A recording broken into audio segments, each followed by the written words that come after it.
అన్నా అడగండి. ఇప్పుడు రేపు బిగ్ బాస్ అయిపోతుంది అన్న. సో గౌతమ్ కి నిఖిల్ కి గట్టి పోటీ ఉందన్న. ఎవరు గెలుస్తారు అనుకుంటున్నా మీరు?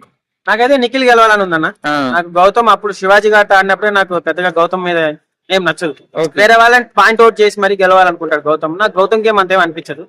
నాకు ఎప్పుడు నిఖిల్ లేకపోయినా ప్రేరణ గెలిచినా నాకు హ్యాపీగానే అనిపిస్తుంది. ఎందుకంటే నిఖిల్ కూడా అంత పొడిసి ఆడింది ఏమీ లేదు, కొంచెం ఎక్కడో సేఫ్ గానే ఆడినట్టు అనిపించింది. ప్రేరణకి ఇస్తే బాగుండు నాకు అనిపించింది. ఇంకా అదే అన్న, గౌతమ్ కి అయితే నాకు ఏం అంత ఆడింది ఏం లేదు. ఎందుకంటే 30 రోజుల తర్వాత వచ్చాడు. అవును. 30 రోజులు వాళ్ళు పెట్టిన ఎఫెక్ట్ అంతా వేస్ట్ అవుతుంది కదన్న. ఆ ఒక పాయింట్ లోనే గౌతమ్ గెలవకూడదు అనుకుంటాను. ఇంకా అంతే అన్న, మా ఒపీనియన్ అయితే నిఖిల్ గెలవాలి, లేదా ప్రేరణ గెలిచినా హ్యాపీ. సో నబిల్ గేమ్ ఎలా అనిపించింది అన్న? నబీల్ ఆ ఒక్క పాయింట్ తీయకపోయింటే బాగున్నాం. హిందువులు మన ముస్లిం ఓట్లు మనకు పడతాయి, ఆ ఒక మాటతో ఆయన మొత్తం తగ్గిపోయాడు. అది కానీ అనకపోయింటే ఈ రోజు నిజంగా గెలిచే ఛాన్సెస్ కూడా ఉంటాయి. ఆయనే చెడగొట్టుకున్నాడు అనిపించింది. సో అవినాష్ కూడా ఈ రోజు బయటకు వచ్చేస్తారని ఒక టాక్ ఉందన్న ఈ వీక్. ఇంకా అవినాష్ అసలు టాప్ 5 లో ఉంటాడని కూడా మేము ఊహించలేదు. ఓకే.